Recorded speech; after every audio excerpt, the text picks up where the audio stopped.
Recording in progress. Hey everybody. We're going to get started on these videos real quick right here. This is for section 3.3. We are doing differentiation rules. I think I'm at the beginning.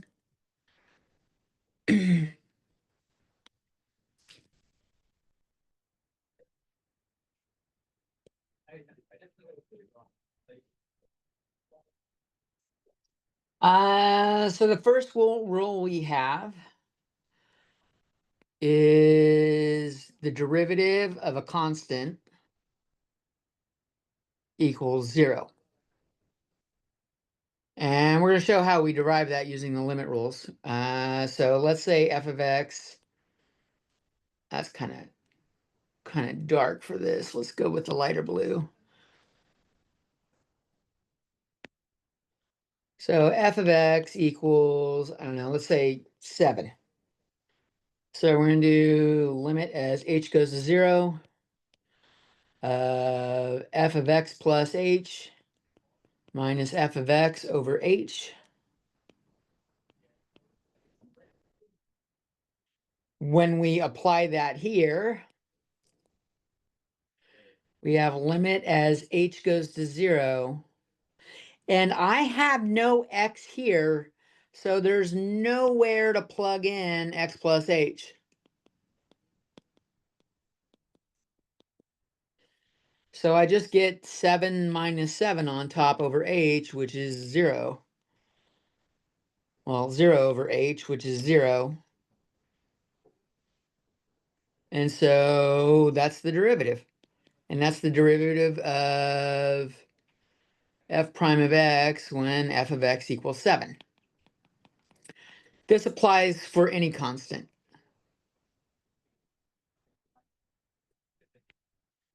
Limit as h goes to 0 of c minus c over h equals 0. Okay. Now we'll take a look at one where we have a polynomial term. Let's take a look at. Let's throw that in a box. This is good shit. Let's put that in a box. Make it a purple box. Now let's take a look at doing. Well, we'll work up to what it is. Let's say f of x equals x squared. You've done this before. If we do limit as h goes to 0, we have x plus h squared minus x squared over h.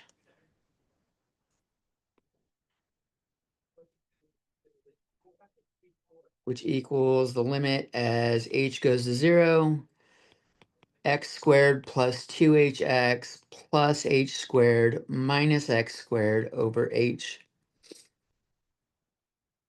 Remember, this is x plus h times x plus h. And we get limit as h goes to 0 of 2h. I'm going to factor out the h real quick. We've got h times 2x plus h because this cancels that. All over h. Limit as h goes to 0 is 2x plus h. We just get 2x. So when f of x equals x squared, f prime of x equals 2x.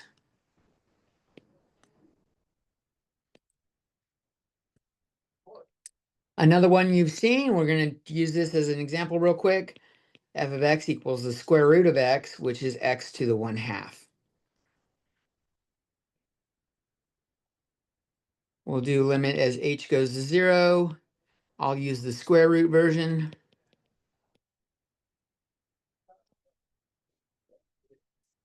We had to multiply by the conjugate.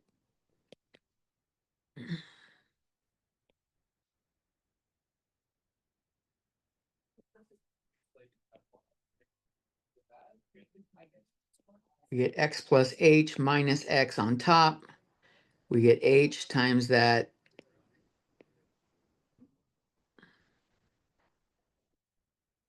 radical x plus h plus square root x. The top turns into a limit as h goes to 0 of just h. H over h square root of x plus h plus square root of x.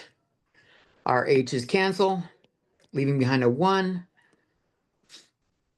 We evaluate this and we get 1 over square root of x plus square root of x, which is 1 over 2 square root of x, which is 1/2 x to the negative 1/2. So when f of x equaled x to the 1/2, f prime of x equals 1/2 x to the negative 1/2. Now we're ready for our rule. I did my rule in orange earlier. I'll do it in orange here, make it thick again. We are going to have, if we take the derivative of any polynomial to the nth power, we get, notice in both cases, it looks like the exponent comes down.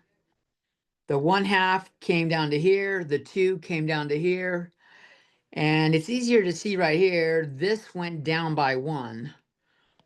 This exponent went down by 1. It's n times x to the n minus 1. We'll throw that in purple. Now, oh, I like that thicker one better. Let's do the thicker one up here.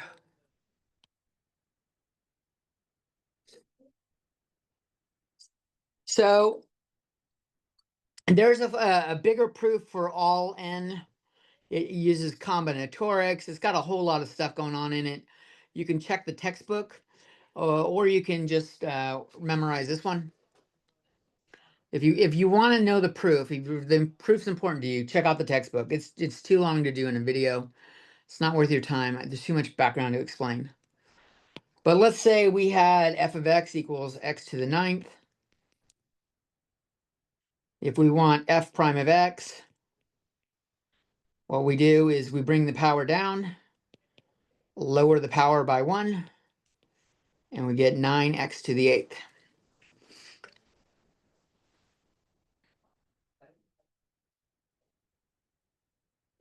If f of x equals 1 over x to the, now, we'll come back to that. X to the negative 4. This works with negative exponents. We bring the negative exponent down. We lower the exponent by 1. And we get negative 4x to the negative 5.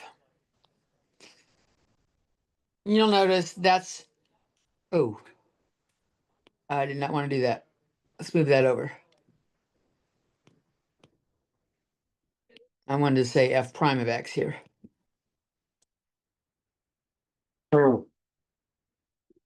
It is worth noting we could write that as 1 over x to the 4th. So if you see just x in the denominator, we can do it like this. Okay.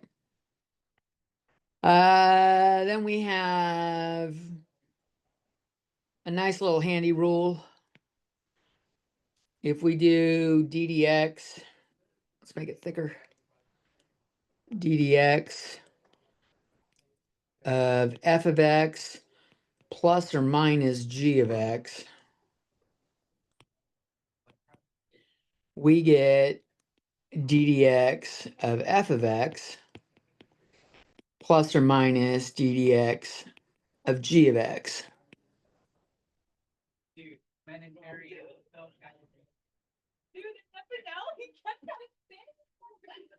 Okay. And I'll show you how we can derive it real quick. If we're doing the limit as h goes, kind of loud outside. Limit as h goes to 0. We're doing, let's look at f of x plus g of x here.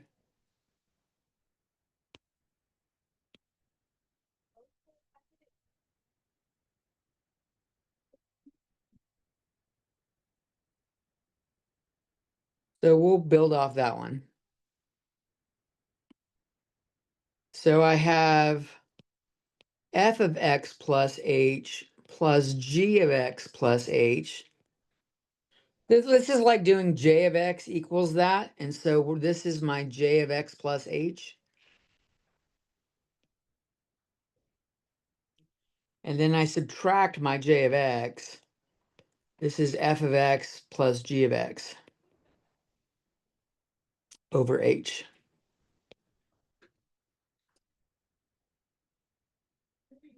We split the order here. We changed the order here.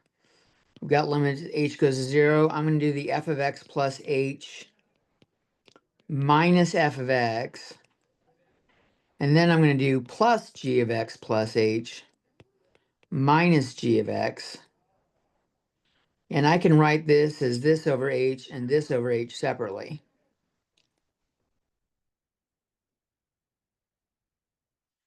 But that equals the limit as h goes to 0 of f of x plus h. Let's move this down below. Trying to condense it down where there's room, or make room, and it's not going to fit. Remember, this means we can split the limits up like this.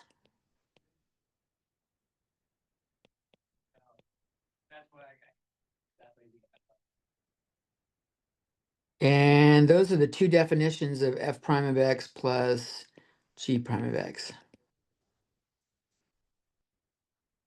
Or that. Okay.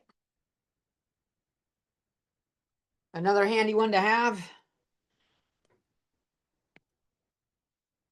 I'll leave the proof for you. d dx of some constant k times f of x equals k times d dx of f of x. This is kind of like doing the same thing we did in the last one, but we're going to use the multiplication rule of breaking things apart rather than the addition rule like we did up above. So let's put this all together, look at a couple examples. Let's say f of x equals 7x to the 9th plus 5x to the negative 2 plus 3x minus 1. If I want to do d dx of f of x, I can do this as d dx of 7x to the 9th. Actually, I'm going to write it all out real quick. But we just saw using this rule right here that we can break this up like this.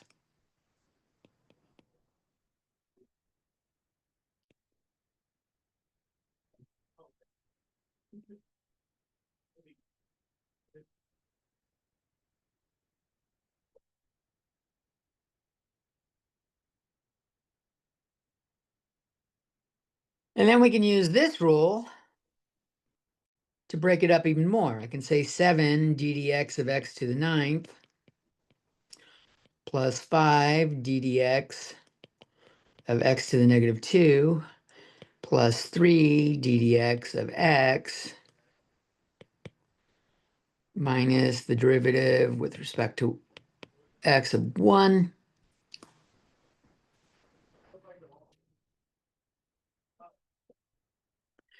This is 7 times 9x to the 8th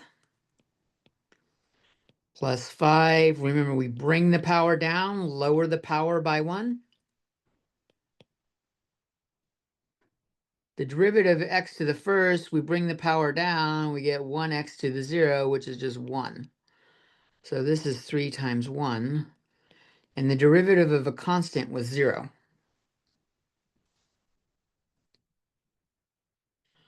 So we end up getting 63x to the 8th minus 10x to the negative 3 plus 3.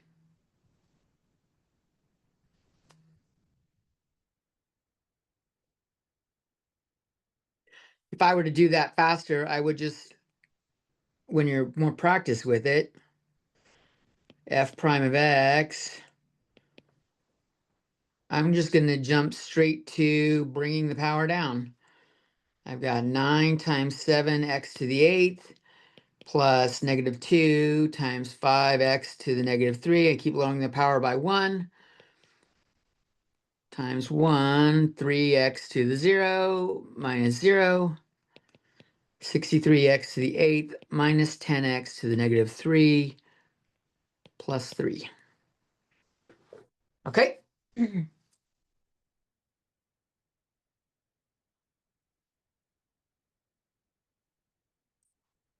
One more example in this section.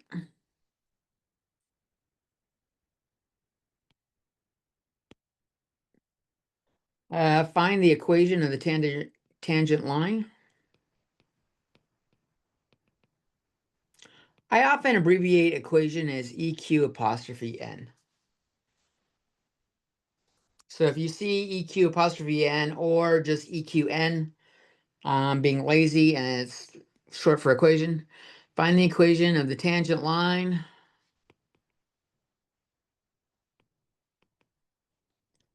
to f of x equals 3x squared minus 11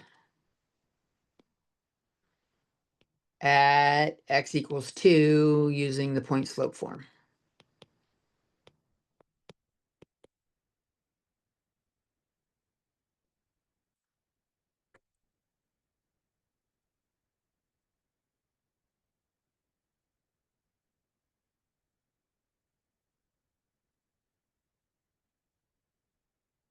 So remember, taking the derivative, f prime of x at some value gives us the slope at that value. So f prime of x, starting with 3x squared minus 11, I bring the power down and lower the power by 1, and then the derivative of a constant is 0. This is just 6x. So the derivative is f of f prime of x is 6x at any x. So this allows us to, you know how we were doing it at a single point in the previous sections. Now we just find the derivative and we want it at any point, we can find it anywhere. At x equals 2, f prime of 2 is 12. And if I stick into f of 2 equals 3 times 2 squared minus 11, I'm doing this one right here. This is 12 minus 11, which equals 1. So I have the point 21.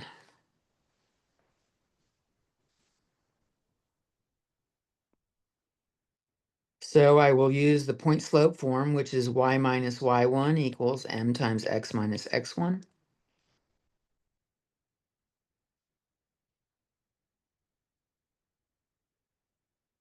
We have y minus 1 equals 12 times x minus 2. And that's the point slope form. If we want to make it look prettier, we distribute on the right. And we add 1 to both sides. And we get y equals 12x minus 23.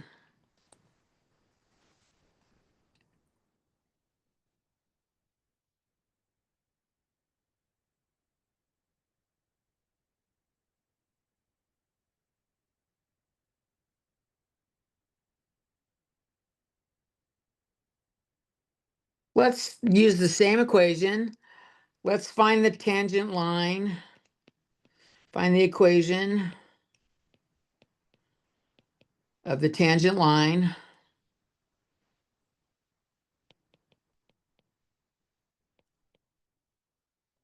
when x equals -1.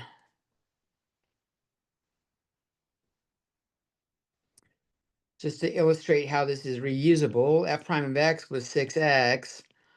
So f prime of -1 is 6 times -1 is -6, which is my slope. And if I want f of -1, I plug it into 3 -1 squared minus 11. This is 3 minus 11, which is -8. So I have the point -1, -8.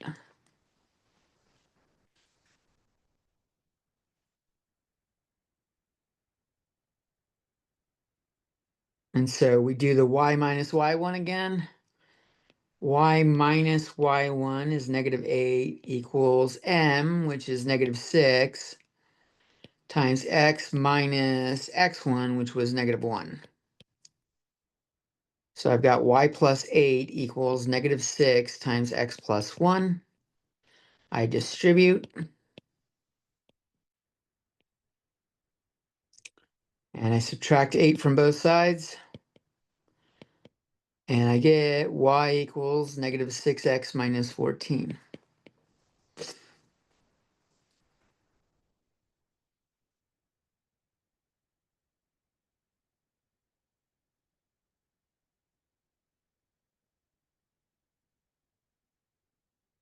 And finally, where do we have a horizontal tangent line?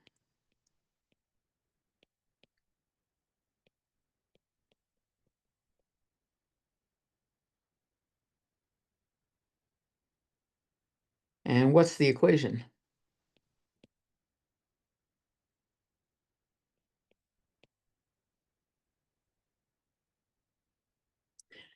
Well, f of x was, as a reminder, 3x squared minus 11.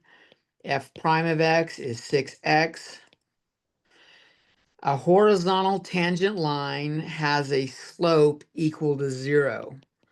So m equals 0, but m is f prime of x. So what we're doing is we're finding, where does 6x equal 0? It equals 0 at x equals 0. And f of 0 there is 3 times 0 squared minus 11. So we have the point 0, -11.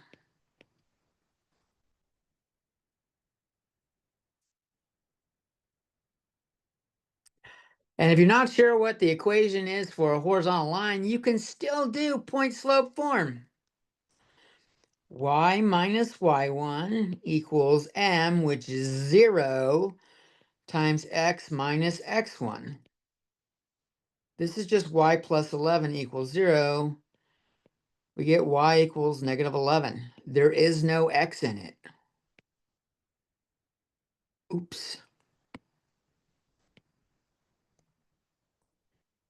And maybe I'll go up and box that one too. So we did 3 different problems using the same setup.